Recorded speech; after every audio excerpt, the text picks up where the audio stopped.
lamanya, jauh sebelum ditemukannya obat-obatan modern, masyarakat seringkali menggunakan obat tradisional untuk menyembuhkan penyakit. Biasanya obat tradisional ini berasal dari tumbuh-tumbuhan alami atau bahan-bahan kebutuhan rumah tangga yang bisa ditemukan dengan mudah. Meski kini pertumbuhan dan ilmu pengetahuan modern telah menyediakan berbagai macam jenis obat-obatan yang jauh lebih praktis, namun masih banyak obat-obatan tradisional yang tetap bertahan dan digunakan. Ada fakta yang mengungkapkan bahwa benar obat tradisional ini mampu menyembuhkan atau meringankan gejala penyakit. Tapi ada pula yang hanya mitos saja.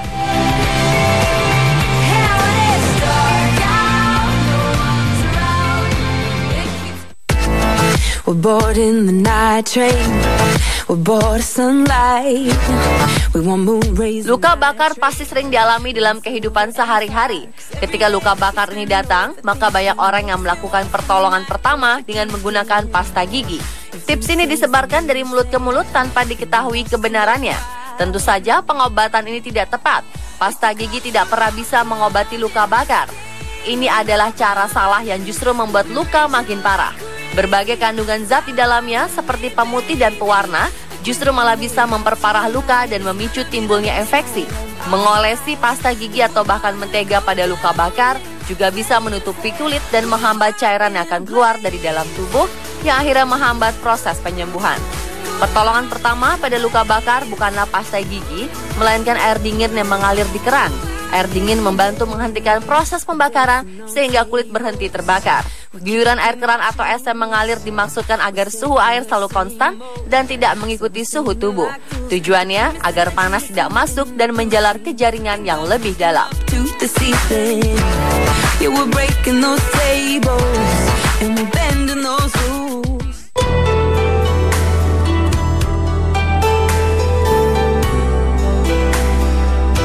Ketika demam datang pada anak-anak, orang tua seringkali membalurkan bawang merah pada tubuh mereka. Ini memang telah menjadi resep warisan dari zaman dahulu kala. Faktanya memang benar, bawang merah bersifat melebarkan pembuluh darah sehingga menurunkan suhu tubuh. Tapi patut diwaspadai juga, bawang merah bersifat iritatif bagi kulit sehingga pada beberapa anak akan timbul kelainan di kulit seperti luka bakar ringan.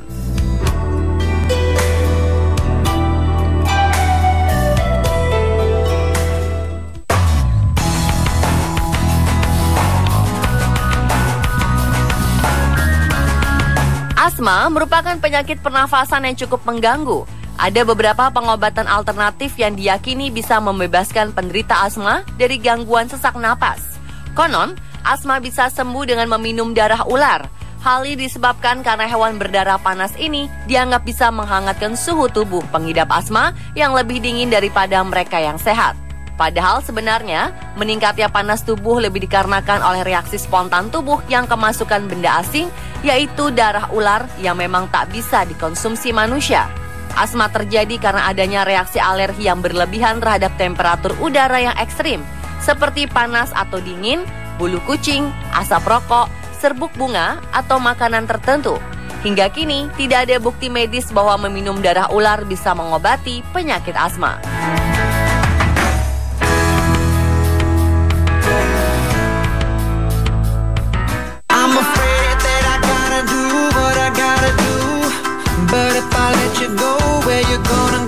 Selain darah ular, kabarnya tokek juga mampu berkhasiat untuk menyembuhkan asma dan penyakit lainnya.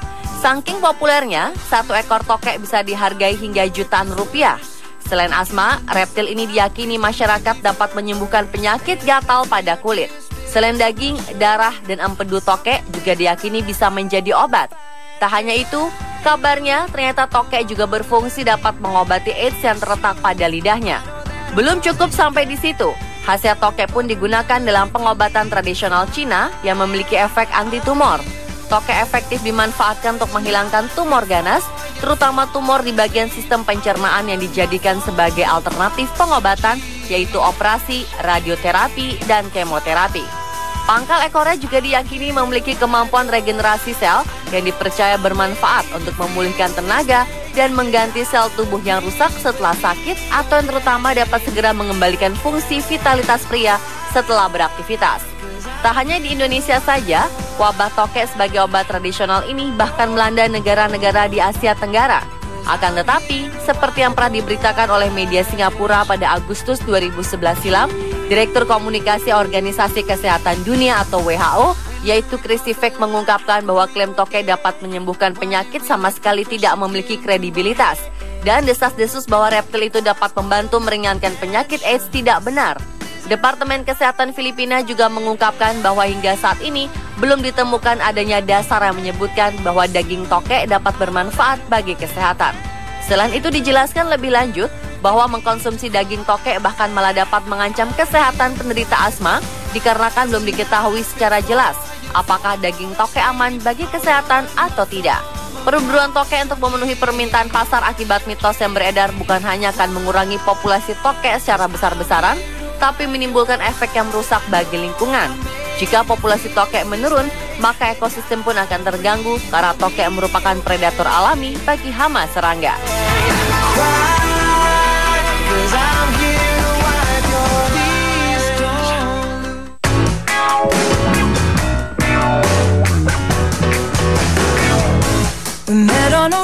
Berikutnya adalah kerokan yang dapat mengobati masuk angin. Kerokan merupakan hal yang sering dilakukan oleh masyarakat jika merasa kurang enak badan. Kerokan diyakini dapat mengobati masuk angin. Sebenarnya dalam dunia kedokteran atau medis tidak ada istilah masuk angin. Istilah masuk angin sebenarnya adalah salah satu anggapan salah kaprah yang menjamur di masyarakat Indonesia.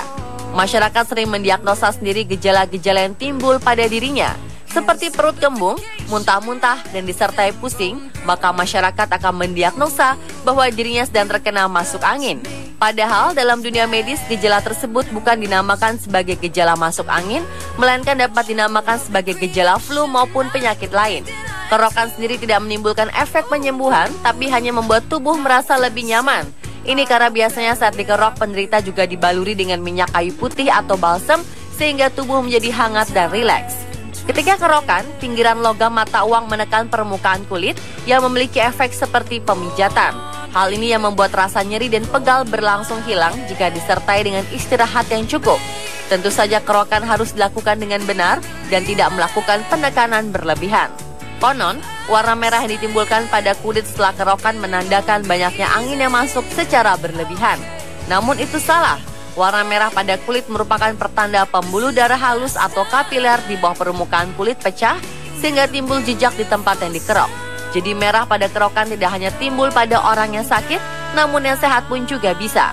Kerokan memang tidak berbahaya asalkan tidak menjadi kebutuhan primer. Jika dilakukan dengan cara yang tidak tepat, kerokan justru bisa memberikan dampak negatif. Antara lain, menyebabkan kontraksi dini pada ibu hamil dan juga mempermudah virus dan bakteri masuk ke dalam tubuh. Ketika mengerok atau mengerik tubuh, maka pori-pori kulit akan terbuka lebar sehingga akan memudahkan bakteri dan virus ke dalam tubuh. Efeknya tidak akan terasa secara langsung, tapi sebagian besar orang akan merasa ketagihan saat dikerok dan pasti akan melakukannya lagi.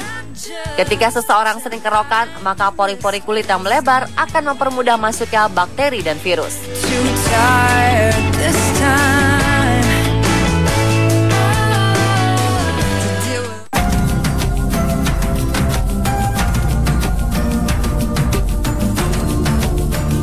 Air perasan jeruk nipis dan kecap merupakan obat tradisional yang dipercaya turun-menurun bisa menyembuhkan batuk. Dua campuran ini merupakan resep herbal andalan bagi banyak orang. Faktanya, jeruk nipis atau Citrus aurantifolia mengandung minyak astiri dan zat-zat yang mampu mengendalikan otot-otot di pernafasan sehingga batuk menjadi reda. Jeruk nipis banyak dipakai sebagai komponen obat herbal karena pada zaman dahulu tanaman jeruk nipis banyak ditemukan di halaman rumah.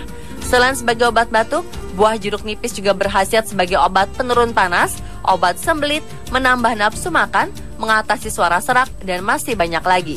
Sedangkan tambahan kecap pada jeruk nipis hanyalah sebagian penawar agar air perasan jeruk tidak terlalu terasa asam.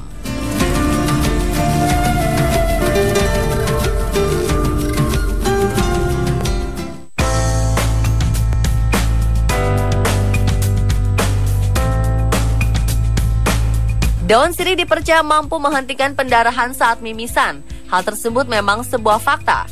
Tanaman merambat dan termasuk dalam familia Piperaceae ini memiliki kandungan minyak esensial, hydroxychital, cefikol, cafibetol, eugenol, methyl eugenol, caryophyllena, cadinen, estragol, terpenina, sesquiterpina, phenylpropane, tannin, diastase, gula, dan pati.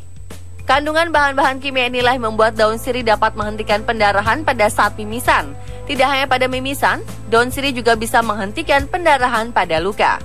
Kandungan antiseptik yang tinggi pada daun sirih juga membuatnya banyak digunakan untuk mengobati bau badan dan mulut, menyembuhkan luka pada ruam pada kulit, serta mengobati keputihan pada wanita. Kandungan fenol pada daun sirih 5 kali lebih efektif sebagai antiseptik dibandingkan dengan fenol biasa.